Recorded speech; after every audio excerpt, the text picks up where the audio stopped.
This afternoon, who I have with me as my guest is Sheridan Morris. And Sheridan is the founder of My Living History and Well Said. And she's going to talk a little bit about My Living History first, and then, no, she's not. Talk about words first, aren't you? Yes. And the meaning of sorry and another word you can use instead. And I was reading a little bit about this and I found it quite fascinating. So, Sheridan, share your thoughts on this, please. So, as a writer, I'm very aware of the energy of words, and I'm working with it all the time. So that if I'm interviewing someone, then I'm trying to capture the energy that they have behind those words, as well as the words. And what really brought that home to me was the fact that it counts what words we choose, particularly to ourselves. And I found through doing a class in kinesiology that actually it's quite a discernible energy change that you can do. So with kinesiology, it's working with the energy of your body, and your body responds to things, and your energy levels fluctuate. So they gave us an exercise where we had to put our arm out straight and we would say different words, and the person we're working with had to push down on our arm. Now, they didn't just push it gently, they pushed firmly, really firmly. And with some words, our arms dropped down very easily. With other words, it didn't matter how hard they pushed, our arms stayed up. And this is where I saw the energy of the word sorry. Sorry is a word that was very much part of my vocabulary in multiple ways. I would say sorry as I'm walking through a crowd of people to make my way somewhere. I'd start sentences with sorry where there was no necessity for me to be apologetic or about it at all. And what I found was when I said the word sorry, no matter how hard I pushed that arm up, it went down very quickly, which shows that it is actually a word that zaps our energy rather than builds it up. So from that point onwards, I started replacing the word sorry in my vocabulary with the word I apologize. Now, if you look at the actual grammatical structure of these two words, sorry is a noun, it's a word, it's a thing, whereas apologize is an action. So by saying I apologize, you're also being accountable. It's you accepting that you need to take a step to adjust something if someone has been upset or you have made a mistake and it's affected somebody. So it's really quite amazing when you think about the difference there is in a couple of words. And if you're constantly saying sorry and you literally think you're less than somebody else, then it depletes your energy over and over again. That's not good for your well-being. Totally. And there are a lot of words that we use that we don't realize that aren't necessary and do zap our energy. And some people would say, oh, yes, really, sure, and all the rest of it. But when you think about it, we bring about what we think about. And if we think about sorry and then I apologize, as you explained, they are two different feelings. You can Yes. say two Well, different feelings. they're two very different points to come from. Yes, When you're sorry, you're diminishing yourself. Whereas when you apologize, you can put your shoulders back because you're taking responsibility.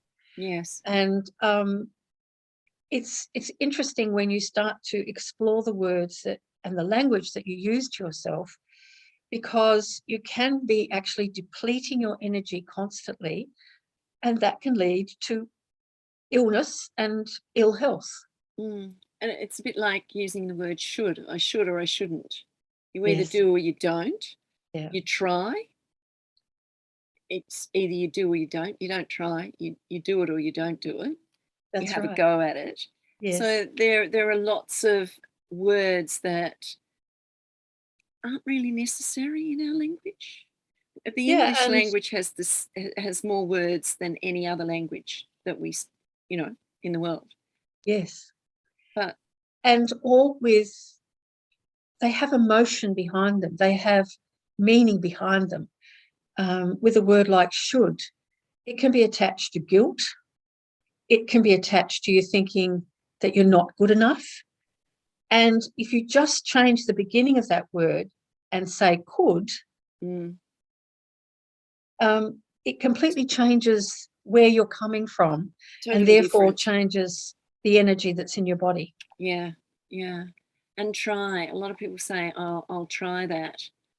You're either going to do it or you're not going to do it. I mean, I suppose when you look at food, you can try it to see what it tastes like. So there's a different connotation to that try. But if you're Yes, going to try and do something, you're either going to do it, have a go at it, or you're not. yes. And yeah, and there's lots of little words that if if only if is such a little word with a big meaning. And if only I'd done that when I had the opportunity. And also, if you're thinking about creating affirmations, if I had some money, if you change it to when I have some money, it immediately changes it. But of course, both you and I have learned through the study of mindset Yeah. that changing that sentence to gratitude empowers it so much more.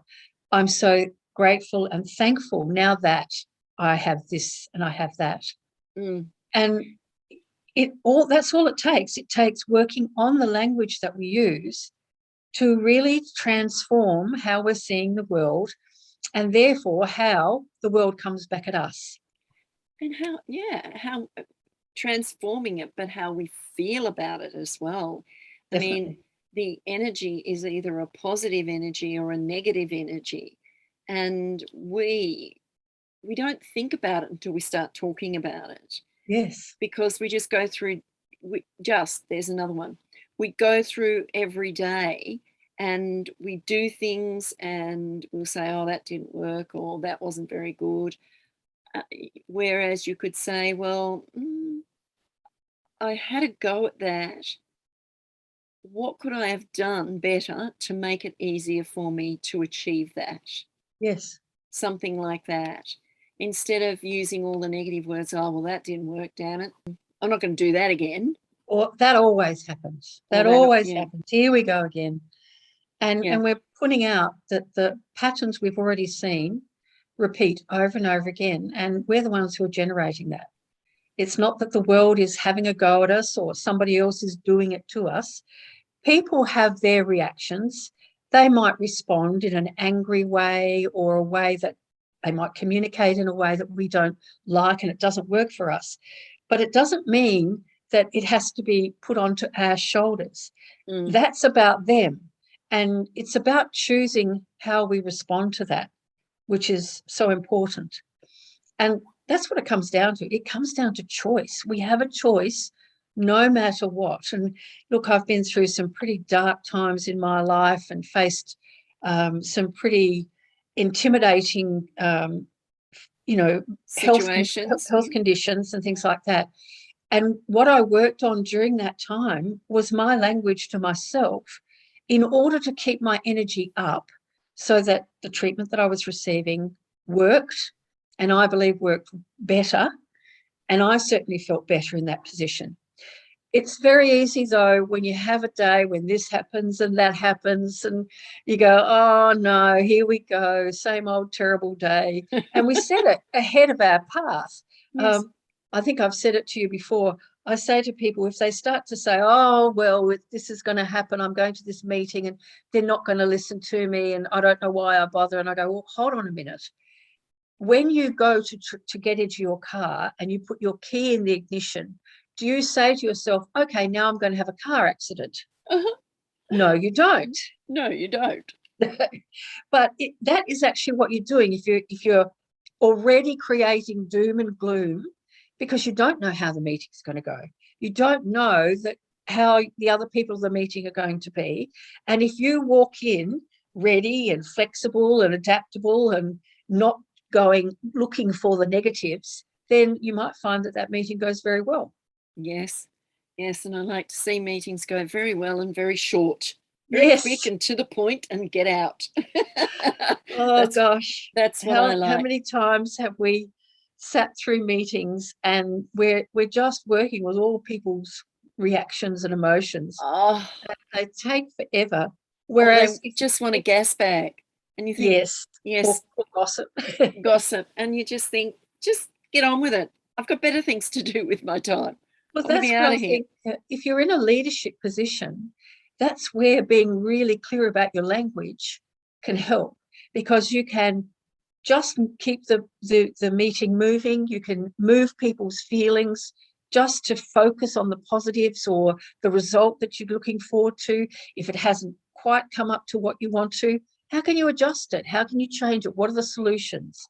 Rather than, oh no, it hasn't worked and we're no good. Yeah. It's all about attitude, really, isn't it? You know, you walk in with a good attitude and you walk out with a good attitude. Yeah. And it's not allowing other people to steal that good attitude from you. It's looking at what, you know, what might be happening around and thinking, well, okay, that's your opinion and you can have your opinion, but I'm here, I'm sitting here and I'm feeling quite good about what I'm thinking or saying, and keeping that positive attitude instead of going with the flow, getting involved in all this other rubbish that's, Negativity. Mm. yeah, that's going on. You don't need it. And look, there's lots of situations in the world at the moment, Oh, where yes. we can get into that misery conversation, the effect that this pandemic has had on our life. We've had in Australia times when there's been fires, and Queensland's going through floods at the moment. Mm. And people can either, really see it as a terrible devastation, or they can look at it as it's happened, we can build up from it. And that's where coming together as a community and working together can really help. But it is hard. There's lots of hard challenges in life, and we can get caught up in the dear me, oh, it's all terrible kind of conversation. Poor me. Um, Oh, yeah, poor me. Yeah. It's funny, isn't it? Because we can allow ourselves to get caught up in all that when we really know in our hearts, if we go inside and really think about what's going on, we could change the whole attitude of how we feel and the attitude of people around us. and also it's how humanity has survived the most devastating circumstances, world wars, hurricanes and tidal waves and all this sort of thing. Out of those situations, beautiful actions have happened where people can be very grateful. And quite often, the worst situation you're going through, you can look back on it in life and go, in a way, I'm glad that happened because I learned something about myself. I demonstrated that I was strong enough to go through it, Mm, or I adapted what I was doing and it gave me a much better result. yeah, exactly. It's, well, as I say, it's all about attitude. And our attitude comes from our thoughts, feelings, and our actions. So, change your thoughts, your feelings will change, and your actions will change as well. But, we don't think about a lot of the time. We just go through every day, and not think about really how we think or how we use language until someone actually points it out to us. Yes. And it is an important part of who we are. You know, We, we look at how we're interpreted by others. Our body language is 70% of mm, the interpretation. And then, what is it? 7% is our tonality, and the other is the words that we use. So, it's all about being aware and creating that awareness to use good words instead of not so good words. words that work, words to build you up, build up your energy. And as a writer, that's my role, because you don't have the body actions, you don't have the tone when you read something. But what I've learned is you can capture the energy behind it. And when someone reads it and you use the grammar to sort of lead them through a point, then they follow that, and they capture the real essence of what's been written. Mm, Yeah. mm. And there's another thing that you want to talk about as well, and that is leaving a legacy, my living history. And my living history, I'm going to interpret as sharing your story, which comes from generations back into the generation now, which then is passed on to future generations, which builds the history. And you look at history that we see, the stories of, you know, Columbus and Australia being discovered and which part was discovered first. All these things are a part of our history. So people's stories are a part of our history and our legacy. So what do you do with that my living history, Sheridan? Well, the reason why I do it is because for a while I was working as a consultant with a funeral director, and I would have about 3 days to meet the family and write the eulogy and then present it. And so often, just about every time, I'd have someone who would come up afterwards and say, "Oh, I knew Fred for 30 years and I never knew that he had such a passion for such and such." And I used to think, well, that's really sad, because Fred's not here to share the joy of that passion with you. And so a bee was put in my bonnet at the back of my mind. How could I get the stories so that it wasn't someone else telling their story? It was actually someone telling their life story. And they were able to, determine which way it led and how much of the information they put in. And that's where I thought of creating my living history, when our parents and grandparents are still active and vital, to get them to sit with someone to interview them and to start to record their stories. And it's not just a chronological history. You can get that, that's easy enough, but that doesn't tell that really personal journey through it. And so often the people that I've interviewed have said, "Oh, well, I haven't done much." And then they tell you their story, and it's an absolutely amazing story of determination, of ingenuity, of courage, all these Resilience. things. Yeah, Yeah, yeah. and Amazing. just amazing. So, but I not only want, this is for families to gather the stories so that then children and grandchildren can read those stories and understand the lifestyle that their parents and grandparents had, because it's so very different from what it is today. So different. And we're talking about my living history. It's, you know, getting the stories of your relatives or your parents or your grandparents and putting it into context, recording it, putting it into a book or whatever it might be, but having that so that you can see where you come from. And those stories are quite fascinating, aren't they, Sheridan? They are, and it's the personal stories that count. It's not just a chronological history. It's how they approach certain situations and circumstances in their life. And our parents and grandparents have been through circumstances that children today don't have to go through. But there is a way that they go through, there is a way that they approach it, the way they solve problems, the way they think and the emotions that they go through, that really adds a dynamic to that situation. And children can see that and say, well, look, I understand. I see that kind of personality trait in myself. It can really make a difference. So, for example, with my family, they came from one of the families from the buffalo that landed in South Australia. So my great, great, great, great grandmother was the first white woman to step onto South Australian soil. And I just look at them and go, they pitched their tent in a land they knew nothing about, far away from their family and the safety of the world they knew, and they're pioneers. Now, we still get together on a regular basis over in Adelaide. I don't always get across to see them, but we get together and there's this conversation amongst us all that we're pioneers because that's part of our tradition.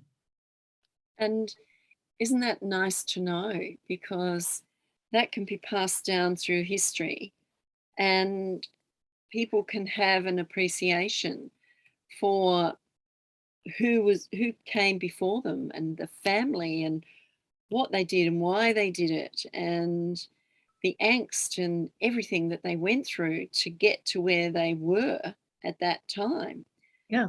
We can develop that appreciation, which then we can develop an appreciation of who we are and then create the story that we have to pass on, which adds to and adds to and adds to. Yes. And most importantly, what kind of sense of humour the family has. That is so important in how they survive the most diabolical situations. And I know in Australia we've got a bit of a tradition, I think, of laughing at the toughness of the land, of the things that we have to face. It's part of our tradition because basically if you don't laugh, you might cry. Yes. And so that changes the energy when people are facing terrible times. If you can have a laugh about it, you can lift your energy, you can look at it a different way, different solutions come to mind. But I think family sense of humour is a crucial one to have passed down. Yeah, because they probably had a lot of belly laughs on their way through history, really. And when they saw what was going on, you'd either laugh or you'd cry, wouldn't you? Yeah, One or exactly. the other. So, yeah.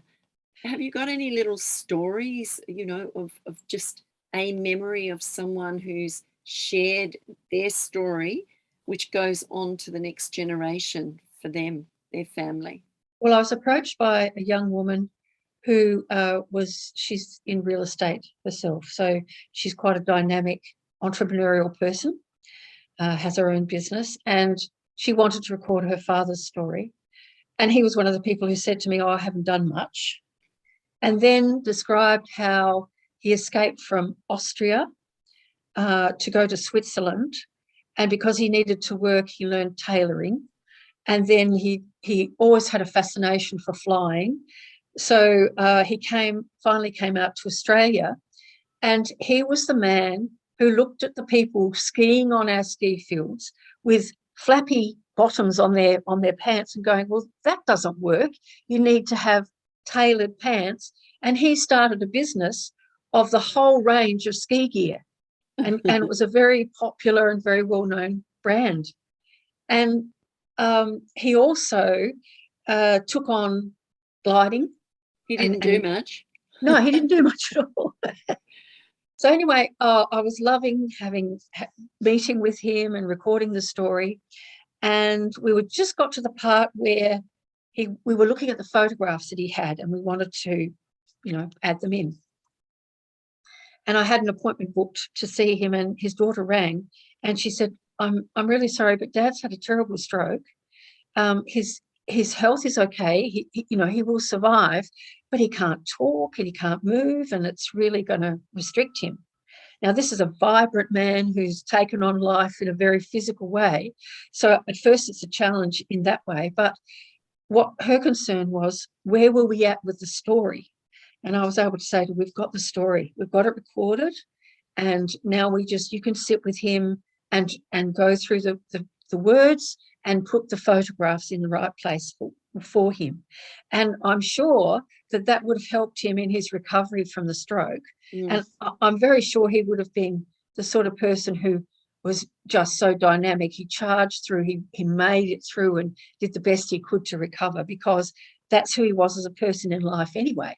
Yeah. He didn't let obstacles stop him, and I didn't think he would do that as well. But it just brought to mind for me, we think that, our parents passing away might happen, but in fact, their well-being may change dramatically. and we no longer have the capacity to be able to record their stories and document them in any way. Yeah, and then it's lost. You Yes, can just sort of pick up the pieces or maybe remember snippets of what you've heard, but it's not the actual full story. So yes, therefore, it's important to get it off the people who actually have the story. Go to yes, the source, get yes. the story. Then the other things can be filled in. It's just getting the story first, and then the photos can be filled in later with, reading through the story and looking and thinking, oh, well, there should be a photo for that, or there should be a photo for that, or there might be this for that, or whatever it may be. And for the family, there's photographs of people that they don't know. So they Yes. can put names to them. They can realize that that's another important person in their parents' life. It may be a relative that they haven't known about or has already passed.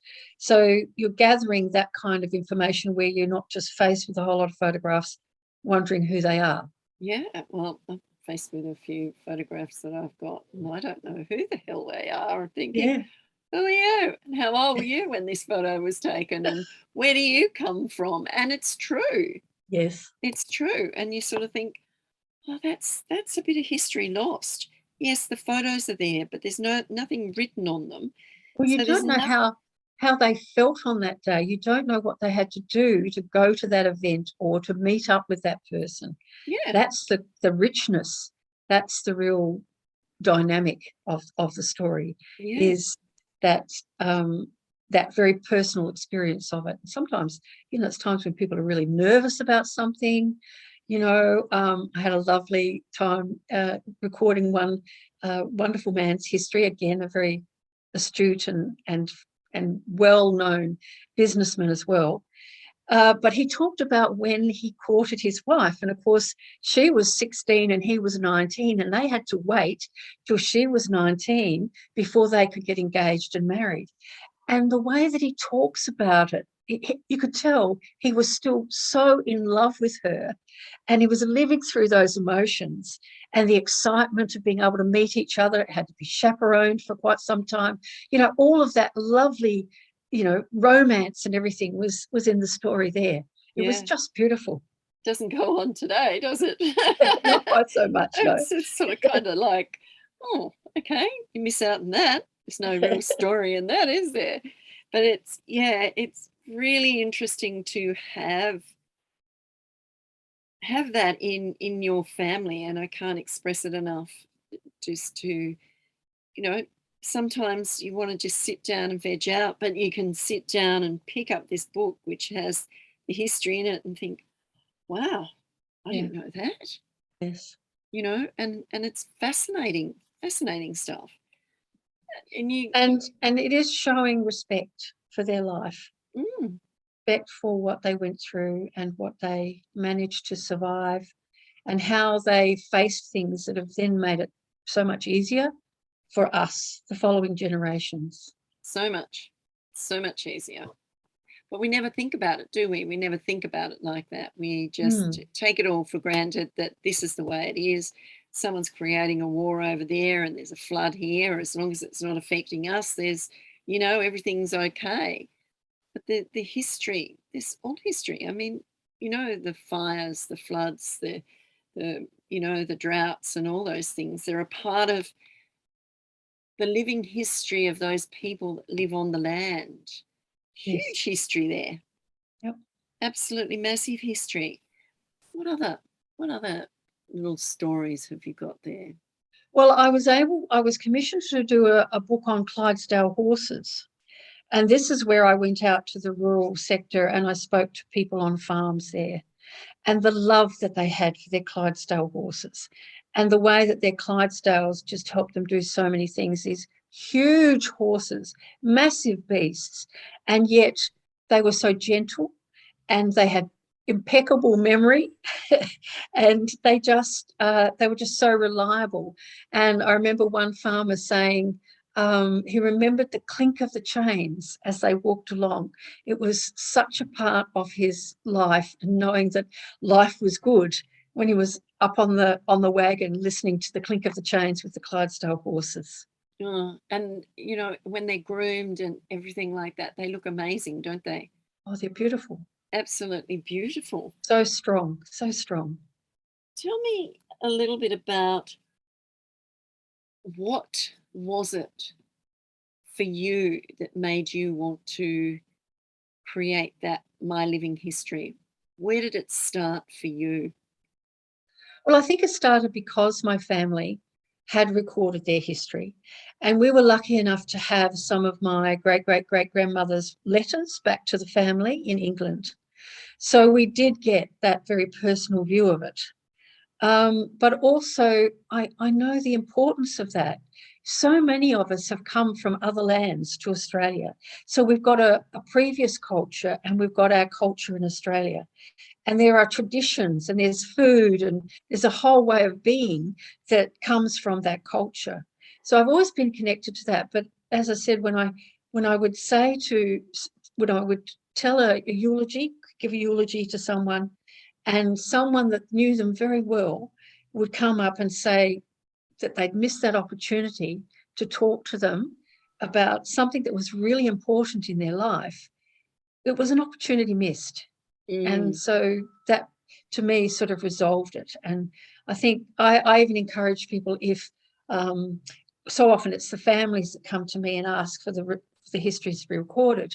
But I also say to people who've retired, think about jotting down your stories. Don't just do the chronology of, we did this in 1965 and that in 1957. Actually talk about how you felt, because knowing that is so rich for your family. They can get to know you better, and it actually hands on those kind of values to them. yeah. And it is important really when you think about it, isn't it? I mean, I might think about my family, I don't know a lot about it, but there is history there. I know that. And I mean, you can do research and do that. You can find out some of it, but you'll never find all of it out because you don't get the story from that particular person That's who right. can then carry on the story. That story can be carried on and added to in the future. Mm. What would you say to people who are, getting older and, they might be retired and they are, well, we can start to do a bit of travel now. And what would you say to them about sharing their story? I would say don't don't put it down and think that you've just lived. Don't say you haven't done much, because when you actually look at it, there have been moments in your life when you've been terrified. There have been moments when you have had to be really courageous. There have been moments that have been absolutely hilarious and have, set a way of looking at the world that you carried on for the rest of your life. There are things that you've adapted to and to change. And I mean, gosh, the world has changed so much since our grandparents' life.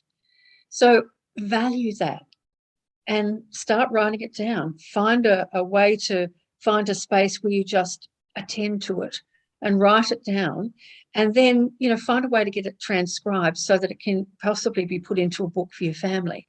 You might say, oh, look, they're not terribly interested now, but they're a certain age now, and later on that will change because, as we all know, as we go through life and mature, we see things in a very, very different way. And you're actually preserving that for them so that at a time when they're ready, they can really take on board who you were and the contribution that you gave. Yeah. And never say that you don't have a story or you didn't do much. Because when you think back, you could think back to what you've done. I can think back to what I've done. I've done a hell of a lot of stuff, Yes. Yeah. you know? But you just take it all. We tend to take it for granted when it is important that you share those stories and, you know, share it with your children or your grandchildren. Your grandchildren would be absolutely fascinating because they can see the story that they would have totally missed out on. Yeah, well, I'm working with a grandma now, and she's sort of feeling a bit frustrated because her grandchildren are not at an age where they want to listen. Yes. But I'm saying to her, this is so important that we're recording it because there will come a time when they will want to know. Yes. And they love you and they see you as you are now, but they don't know what you were like as a child. They don't know what you were like as a young woman when you fell in love, all of those wonderful parts of your life. And there'll be a time when they'll want to know. Well, yes. One tip. To someone thinking about having a history recorded, Yes. do it, don't wait. Start it now and honour it, really honour it. It's a wonderful treasure. Beautiful. Thanks, Sheridan. I'm Faye Waterman. This has been A Conversation with Faye.